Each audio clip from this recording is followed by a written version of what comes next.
It was just after midnight in a quiet Illinois suburb. A man walks down an empty street, holding a simple white laundry basket. Nothing about this scene seems alarming until you realize what happened next. By the next morning, that same basket would lead authorities to a discovery so shocking it would haunt the local police for years. Bloodied clothes, a weapon, and a crime that would rip apart a family and terrify a community. No screams were heard, no neighbors called the police. Yet inside one apartment, a young woman's life was brutally ended, and the life of her unborn child was taken as well. All of it carried out by someone she trusted. This is the story of Liese Dodd, 8 months pregnant, bright, full of life, and the man accused of committing one of the most chilling crimes Madison County has ever seen.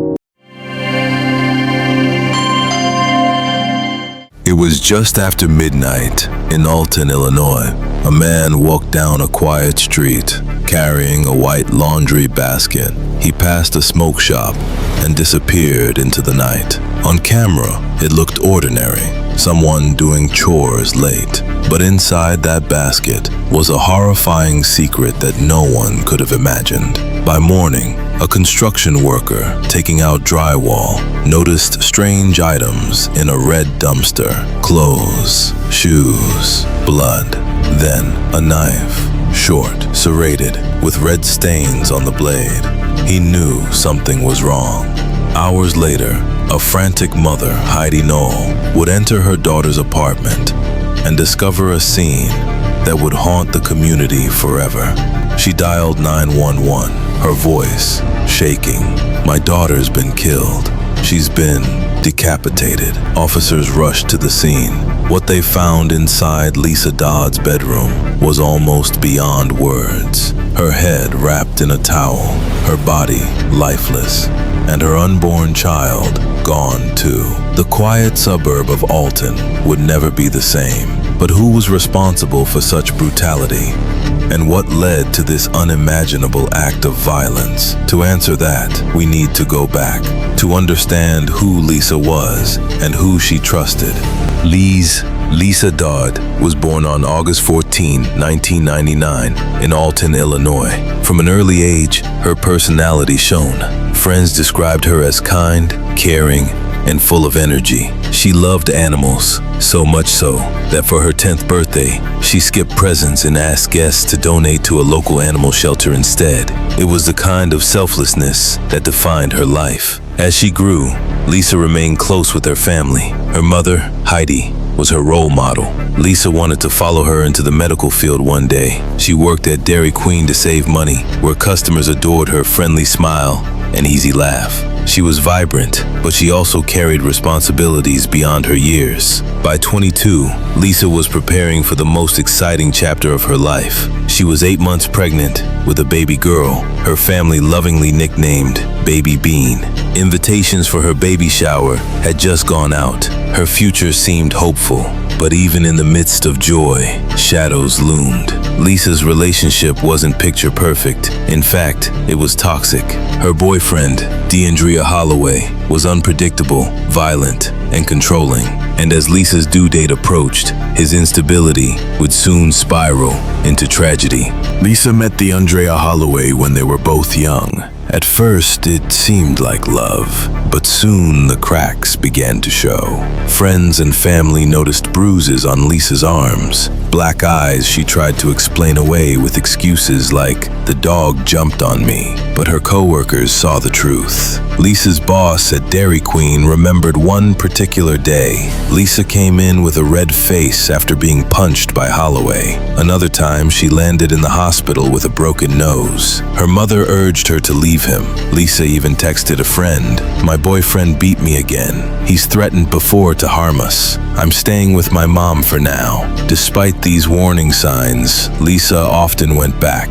Like many caught in cycles of abuse, she held on to hope things might change. By May 2022, she was pregnant, and Holloway was believed to be the father. But his behavior was volatile. Holloway drifted between homes, never steady, often disappearing after arguments. He struggled with substance use and bouts of rage, and as Liese prepared to become a mother, his instability only grew worse. Soon, his breaking point would collide with hers, with deadly consequences.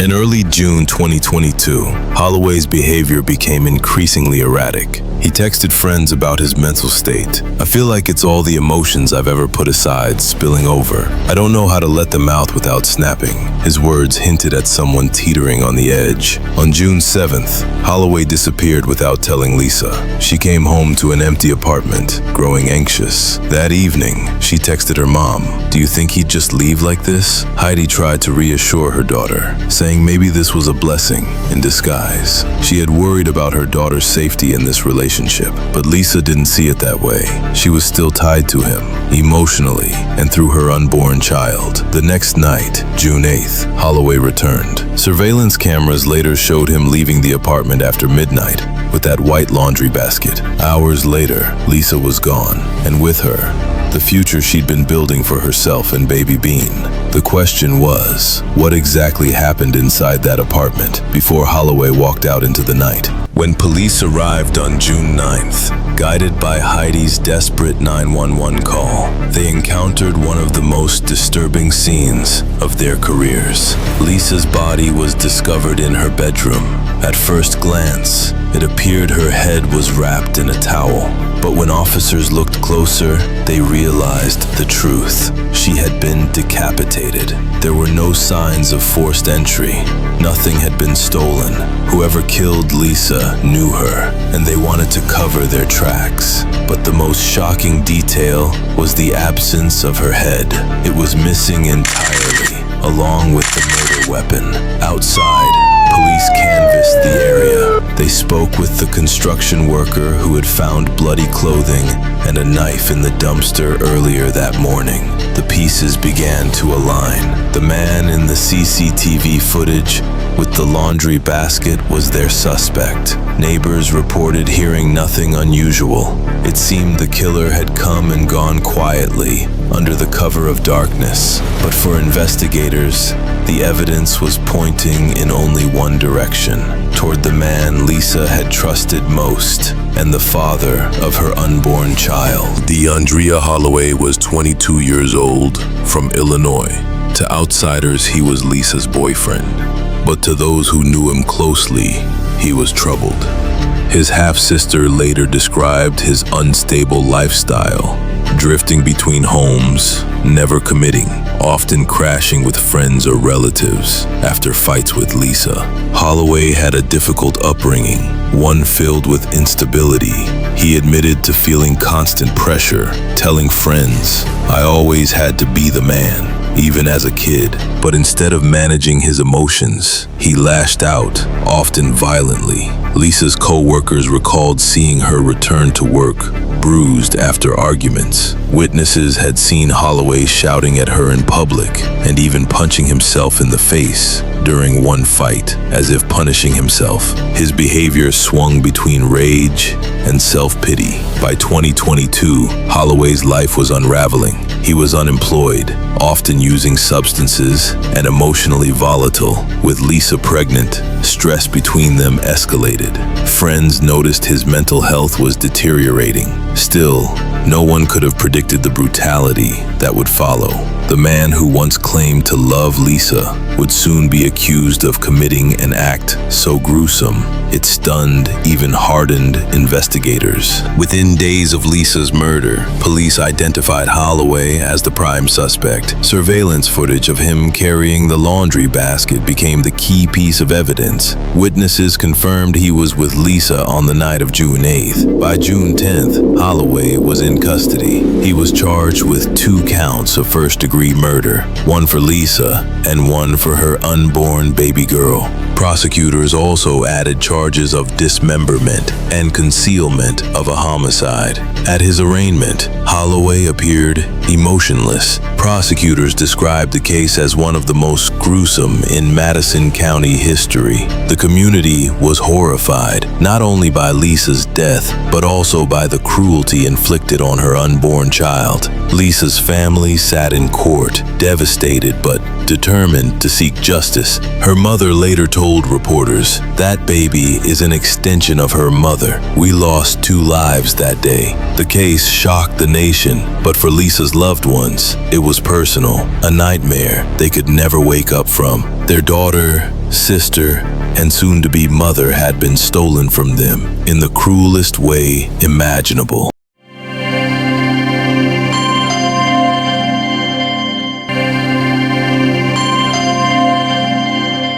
For Heidi Noel, losing her daughter was unbearable, but losing her granddaughter too made the pain indescribable.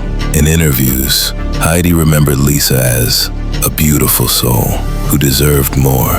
She wished her daughter had realized how deeply loved she was, and that she didn't have to face her struggles alone. Friends described Liese's death as not just a tragedy, but a wake-up call about the dangers of domestic violence. Many admitted they had seen warning signs in her relationship, but never imagined it would end this way. To honor Liese, her family set up a GoFundMe campaign. Instead of keeping the funds, they pledged all proceeds to causes Liese cared about most: domestic abuse prevention and animal welfare. It was their way of keeping her spirit alive. At her memorial, photos of Liese were surrounded by baby items, tiny clothes and toys meant for baby Bean.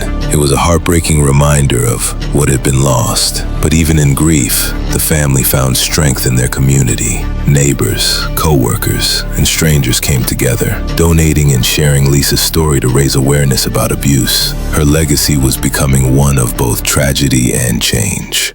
The murder of Liese Dodd highlights a chilling truth. Domestic violence often escalates. Liese had endured black eyes, bruises, and hospital visits. She had confided in friends that her boyfriend was dangerous, and yet, like so many victims, she felt trapped, emotionally, financially, and through the hope that things might improve. Experts say this cycle is tragically common. Abusers isolate their partners, making them dependent and fearful of leaving. And pregnancy, studies show, can be a high-risk time for domestic violence. Liese's case became a devastating example. The community of Alton struggled with shock and guilt. How had this happened right in front of them? Could someone have done more to protect her? But Liese's family refused to let her death be in vain. By sharing her story, they hoped to raise awareness. Heidi urged others, if you see the signs, don't wait, get help. Don't think it won't get worse, because it can. Liese's life was stolen, but her story, painful as it is, may save others from a similar fate. Liese Dodd should be here today, holding her baby girl. She should be planning for her future, living out her dreams, and spreading the kindness she was known for. Instead, her life ended violently, and the community still struggles to process the horror. But her family wants the world to remember more than her death. They want us to remember Liese as she truly was, a bright young woman, deeply loved, passionate about animals, and excited to become a mother. Her GoFundMe continues to fund domestic abuse shelters and animal charities in her memory. Her story is told not just in courtrooms and news headlines, but in the lives of those who find safety and hope through the resources her family supports. And it all began with that haunting image, a man carrying a laundry basket into the night. What looked so ordinary hid a secret that revealed everything. If you or someone you know is experiencing domestic violence, please call the National Domestic Violence Hotline at 1-800-799-7233. You are not alone. Liese's life ended in tragedy, but her legacy may save countless others.